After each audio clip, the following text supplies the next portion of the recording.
Hello friends, Chris home finance કન્સલ્ટન્સીમાં આપનું ફરી એકવાર હાર્દિક સ્વાગત છે. મિત્રો, જ્યારે કોઈ પ્રોપર્ટી હોય અને તેની વહેંચણી કરવી હોય એટલે કે પાર્ટીશન કરવું હોય તો નોટરાઇઝ એફિડેવિટથી પાર્ટીશન કરાય કે પછી રજિસ્ટર્ડ પાર્ટીશન ડીડ એટલે કે વહેંચણીનો દસ્તાવેજ કરાય. આ બધું તમારે જાણવું જરૂરી છે. યુ નીડ ટુ નો. તો ફ્રેન્ડ્સ, આજે આપણે જાણીશું કે ધારો કે કોઈ એક પ્રોપર્ટી છે અને તેના 3 માલિક છે. હવે ધારો કે એક 90 સ્ક્વેર મીટરનો એક પ્લોટ છે અને તેના 3 માલિક છે અને તેમને અંદરો અંદર તે પ્લોટના ભાગ પાડવા હોય એટલે કે પ્રોપર્ટીની વહેંચણી કરવી હોય અને તે ત્રણેય ભાગીદાર નોટરાઇઝ એફિડેવિટથી પાર્ટીશન કરે એટલે કે નોટરાઇઝ સોગંદનામા દ્વારા પ્લોટની વહેંચણી કરે.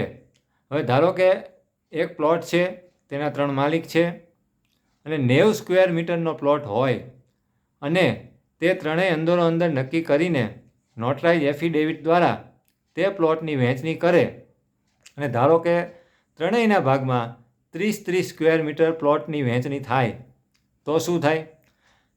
હવે ધારો કે તેમણે વહેંચણી કરી લીધી નોટરીથી, ત્રણેય વ્યક્તિ સ્વતંત્ર માલિક થઈ ગયા. તેમને રેવન્યુ રેકોર્ડ એટલે કે ગામ નમૂના નંબર 2, 8 અને આકરણી પત્રકમાં ધારો કે નામ પણ ચડાવી દીધું. હવે તેઓ સ્વતંત્ર માલિક થઈ ગયા. તેમાંથી કોઈ એક વ્યક્તિ છે, ધારો કે એ નામની વ્યક્તિ છે. હવે એ પોતે હોમ લોન કે મોર્ગેજ લોન લેવા જાય તો શું તકલીફ પડે? તેને ટાઇટલ ક્લિયર કરવામાં મોટી તકલીફ પડે. કેમ? કારણ કે તે ત્રણેય ભાગીદારોએ પ્લોટની વહેંચણી માટે નોટરાઇઝ એફિડેવિટ કરાવ્યું હતું. રજિસ્ટર્ડ વહેંચણીનો દસ્તાવેજ એટલે કે રજિસ્ટર્ડ પાર્ટીશન ડીડ કરાવ્યું ન હતું. તો આવા સંજોગોમાં મિત્રો, એ, બી અને સી એ ત્રણેય વ્યક્તિઓને ધારો કે હોમ લોન મોર્ગેજ લોન લેવી હોય તો તકલીફ પડે. ભલે એમનું નામ રેવન્યુ રેકોર્ડમાં ચડી ગયું હોય તો પણ, કારણ કે તેમને કોઈ રજિસ્ટર્ડ દસ્તાવેજ કરાવ્યો ન હતો. આ માટે નોટરીથી પાર્ટીશન કરવું હિતાવહ નથી. સબ રજિસ્ટ્રારમાં જઈને એડવોકેટ દ્વારા રજિસ્ટર્ડ પાર્ટીશન ડીડ એટલે કે વહેંચણીનો દસ્તાવેજ કરવો ખૂબ જ જરૂરી છે. હવે ધારો કે તમે નોટરીથી આવી રીતના પાર્ટીશન પાડી દો અને તે વ્યક્તિ સ્વતંત્ર માલિક તરીકે પોતાના ભાગની પ્રોપર્ટી આગળ કોઈને વેચી દે તો પ્રોપર્ટી ખરીદનાર વ્યક્તિને પણ ટાઇટલ ક્લિયર કરવામાં કે પછી હોમ લોન મોર્ગેજ લોન લેવામાં તકલીફ પડે. તે ખરીદનાર વ્યક્તિને આગળ પ્રોપર્ટી વેચવી હોય તો પણ તકલીફ પડે, કારણ કે તેના ટાઇટલ ક્લિયર ચોખ્ખા મળતા હોતા નથી. કારણ કે પહેલાં 3 ભાગીદારોએ નોટરાઇઝ સોગંદનામાથી પાર્ટીશન કરેલું હતું. તો આવા સંજોગોમાં ખૂબ જ ધ્યાન રાખવું પડે છે. હવે આ તો થઈ કોઈ એક પ્રોપર્ટીના ઓલરેડી 3 માલિક હતા તેવી વાત. પણ ધારો કે કોઈ એક પ્રોપર્ટી છે, જમીન, મકાન, દુકાન કે ફ્લેટ, તે પ્રોપર્ટીનો એક વ્યક્તિ માલિક છે. ધારો કે એ નામની વ્યક્તિ તેનો માલિક છે અને તે અવસાન પામે. તો તેવા સંજોગોમાં આપણે પાછલા વિડીયોમાં વાત કરી તેમ તેના વારસદારો નક્કી થાય પેઢી આંબા દ્વારા. અને ધારો કે એ, બી અને સી એવા 3 વારસદારો નક્કી થયા. તેમનું નામ રેવન્યુ રેકોર્ડમાં પણ ચડાવવામાં આવ્યું.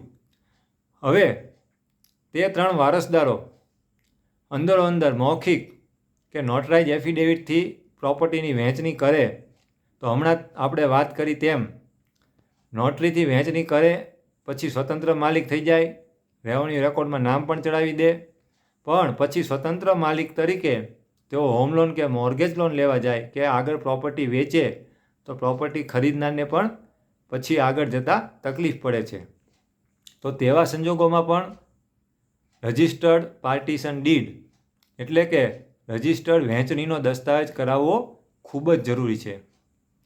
કારણ કે મોટાભાગના લોકો અહીં જ ભૂલ કરી જાય છે કે જ્યારે પણ વહેંચણી કરવાની આવે ત્યારે નોટરાઇઝ વહેંચણી કરે છે, રજિસ્ટર્ડ પાર્ટીશન ડીડ કરતા નથી અને ઘણી વખત કોઈ સ્વતંત્ર માલિક તરીકે પ્રોપર્ટી વેચી પણ નાખે અને જે વ્યક્તિ તે પ્રોપર્ટી ખરીદે તેને ટાઇટલ ક્લિયર મળે નહીં રિમાર્ક્સ આવે તો તેવા સંજોગોમાં ધારો કે એ નામની વ્યક્તિ છે, બી નામની વ્યક્તિ છે અને સી નામની વ્યક્તિ છે, તે ત્રણેય અંદરોઅંદર વહેંચણી કરી નોટરાઇઝ એફિડેવિટથી. હવે એ નામની વ્યક્તિ કોઈને તે પ્રોપર્ટી વેચે છે, બી અને સી નામની વ્યક્તિ તેમાં સહી કરતી નથી, કારણ કે તેમને નોટરીથી તે પ્રોપર્ટીની વહેંચણી કરી લીધી છે. તો હવે ડી નામની વ્યક્તિએ તે પ્રોપર્ટી એ નામની વ્યક્તિ પાસેથી ખરીદી છે. તો જ્યારે ડી નામની વ્યક્તિ તે પ્રોપર્ટી આગળ વેચવા જાય અથવા પોતે લોન લેવા જાય ત્યારે ટાઇટલ ક્લિયરમાં તેને એ રિમાર્ક્સ આવે કે આમાં તો એ નામની વ્યક્તિએ જ સહી કરી છે, બી અને સીએ તો નોટરી એફિડેવિટથી બધાએ વહેંચણી કરી હતી, એટલે તકલીફ પડે છે, રજિસ્ટર્ડ દસ્તાવેજ કરવામાં આવ્યો ન હતો. તો તેવા સંજોગોમાં બી અને સી એ બે માલિકોએ સહી નહોતી કરી, તો પછી આપણે પાછલા વિડીયોમાં વાત કરી તેમ તે બંને માલિકોએ જે વ્યક્તિએ પ્રોપર્ટી ખરીદી છે તેની તરફેણમાં સંમતિનો દસ્તાવેજ એટલે કે રજિસ્ટર્ડ કન્સેન્ટ ડીડ કરી આપવી પડે, તો જ પ્રોપર્ટી ચોખ્ખી થાય, ટાઇટલ ક્લિયર થાય, પ્રોપર્ટી ખરીદનાર વ્યક્તિને પણ તકલીફ ન પડે, તેને વેચવી હોય તો પણ તકલીફ ન પડે પ્રોપર્ટી. તો ફ્રેન્ડ્સ, આવી કોઈ પણ પ્રોપર્ટી હોય તેમાં વારસાઈથી તમે માલિક બનો તો હક જતો પણ નોટરીથી કરવો હિતાવહ નથી, પ્રોપર્ટીની વહેંચણી પણ નોટરીથી કરવી હિતાવહ નથી. રજિસ્ટર્ડ હક જતાનો દસ્તાવેજ અને રજિસ્ટર્ડ વહેંચણીનો દસ્તાવેજ કરાવવો ખૂબ જ જરૂરી છે મિત્રો. મોટાભાગના લોકો આ ભૂલ કરે છે, પછી પાછળથી તકલીફ થાય છે. તો આ વિડીયોમાં આજે બસ આટલું જ. આગામી વિડીયોમાં આપણે રેવન્યુ રેકોર્ડ સિવાય સિટી સર્વે રેકોર્ડ એટલે કે પ્રોપર્ટી કાર્ડ વિશે ખૂબ જ મહત્ત્વની ચર્ચા કરીશું. ત્યાં સુધી અમારા જૂના વિડીયો જોવા અને નવી માહિતી માટે, નવા વિડીયો જોવા માટે અમારી ચેનલને અત્યારે જ સબસ્ક્રાઈબ કરી લેજો, લાઈક અને શેર કરજો, કોમેન્ટમાં પણ જણાવજો. ત્યાં સુધી નમસ્કાર.